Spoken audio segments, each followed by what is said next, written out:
Good morning, good morning, good morning. This is Big Mark coming with you with the real in your face. In front of dialysis every Monday, Wednesday, and Friday. We hit here about 4:45. You know, this is what we do and this is what we're going to do till we get this kidney transplant. But everything's on the move. I've been talking to you about the abuse, physical, sexual, and mental abuse. And I want to give you another coping skill that's going to help you on your journey to my victims, to my survivors, and to even those who are in overcomer mode. Because we've been through such a traumatic and extreme incidents in our lives, we tend to be extremists, or we could tend to be ultra sensitive. There's nothing wrong with being sensitive. Matter of fact, I'm very sensitive, and it kind of gets on my nerves when I'm around people who think everything's a joke, especially serious stuff, because they haven't been through anything that major, so they don't take life and stuff as serious you take it. But we've been through life-altering ordeals, lifelong altering ordeals, which can cause us sometimes to be ultra sensitive.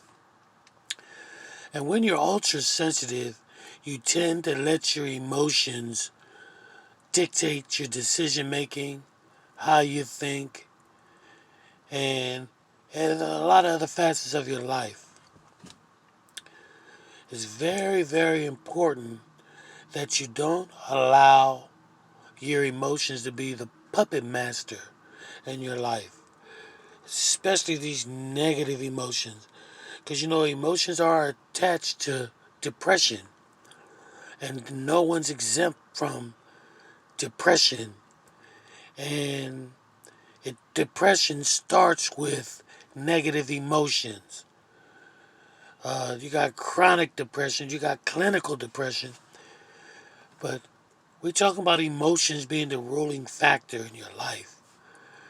Do not let your emotions control you. I had to learn. I've been married going on 33 years August 5th. And people like me with the emotional issues that I had, their marriages and relationships you normally don't work. It's very hard. But when my wife would ever get upset about something, especially if it was something that I think was simple, I learned later that they were underlining things why she was mad, and what she was mad at on top wasn't really the issue. So instead of getting mad with her because she's mad, I let her have her time. Two people mad ain't gonna make it.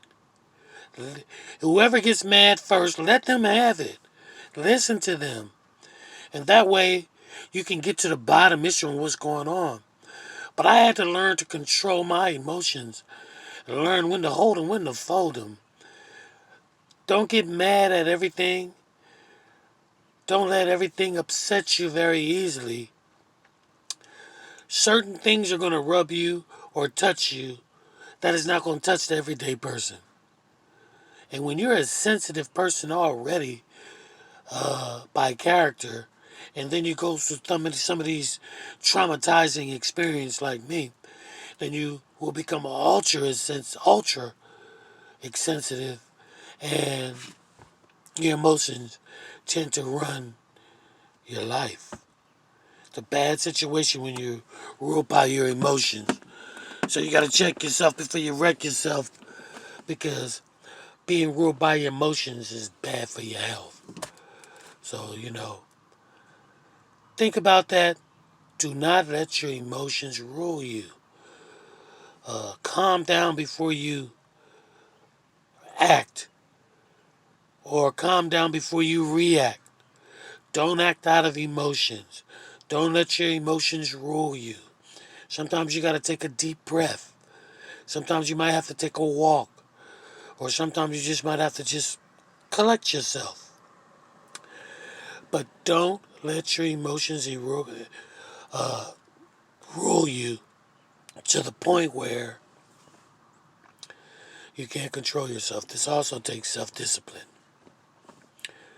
But knowing that you're ultra sensitive, or knowing that you're ruled by your emotions, knowing that this is an issue is almost a whole battle because you know what you're fighting against.